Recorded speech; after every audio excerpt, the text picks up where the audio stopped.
नमस्कार प्यारे बच्चों, आज की कक्षा में आपका स्वागत है।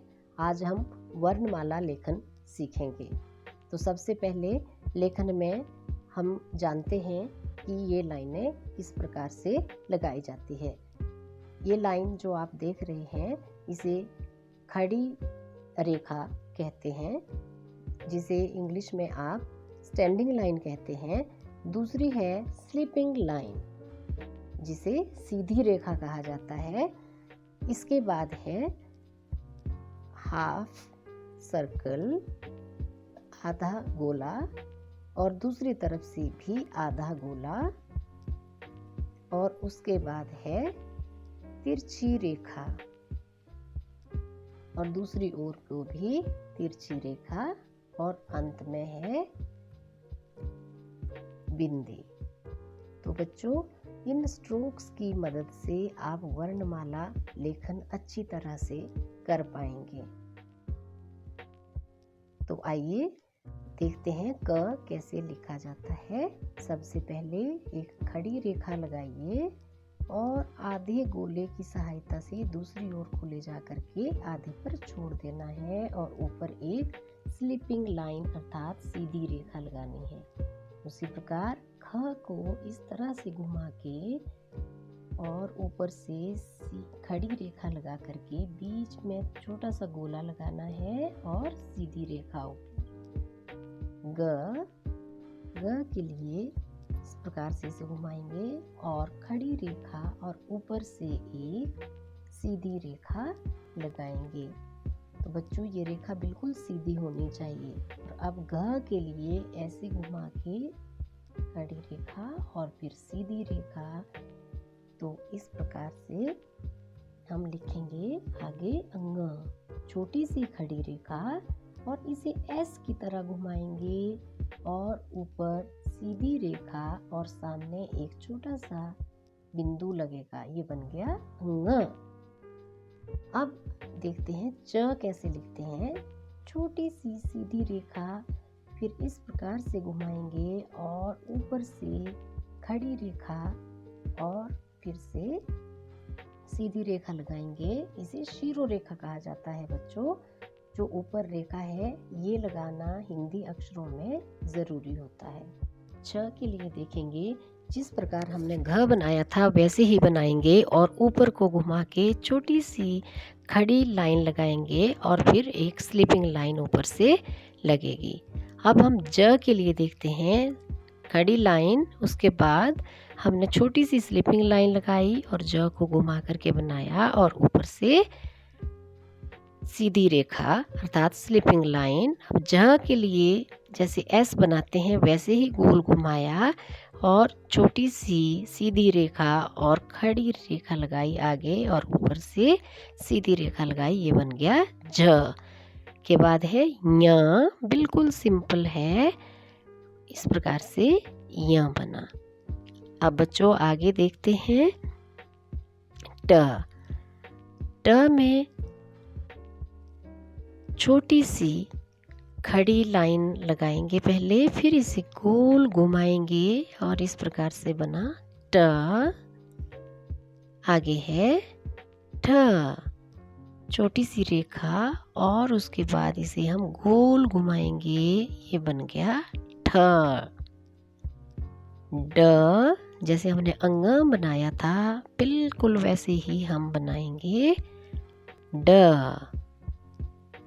ऊपर आ गई सीधी रेखा। उसके बाद है ढ। ढ से ढक्कन, बहुत आसान है। उसके बाद आया ण। उसके बाद है ण के लिए हम करेंगे ऐसे गोल घुमाया और खड़ी रेखा और ऊपर से सीधी रेखा, जो रेखा इन अक्षरों को पकड़ करके रखती है। इस रेखा को शीरो रेखा कहा जाता है। अब अगली पंक्ति में देखिए, हम लिखेंगे त। त के लिए खड़ी रेखा और बीच से लेकर के ऐसे घुमाया। ये बन गया आपका त। उसके बाद है थ, गोल घुमाया, फिर इस प्रकार से घुमाया और ऊपर से खड़ी रेखा लगाई और यहाँ पर हमने शीरो रेखा लगाई, लेकिन थ को पूरी तरह से बंद नहीं करना है।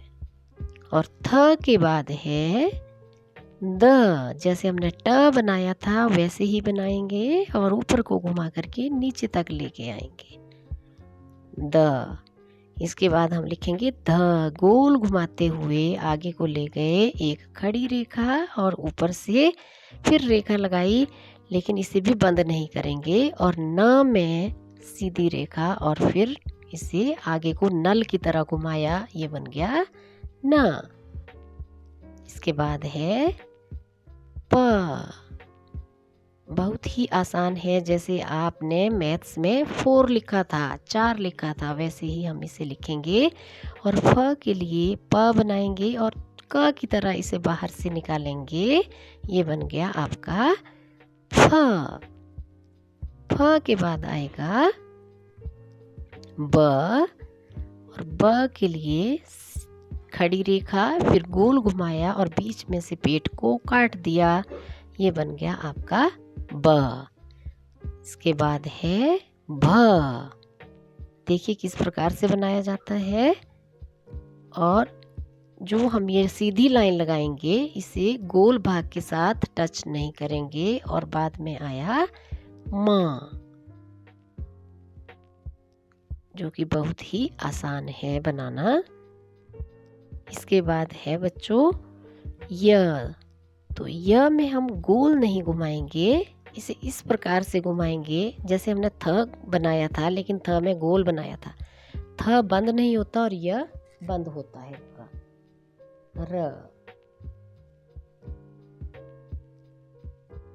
र के बाद है ल,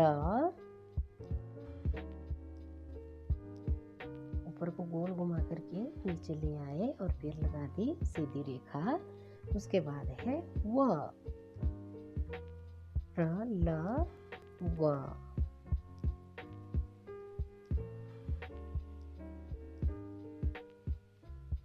व, अब आगे लिखेंगे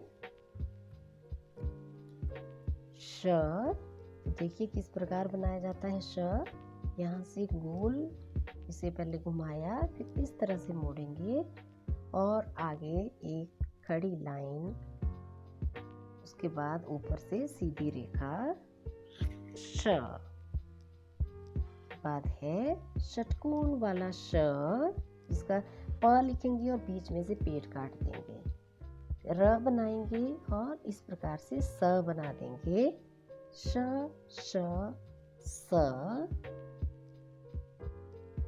ह।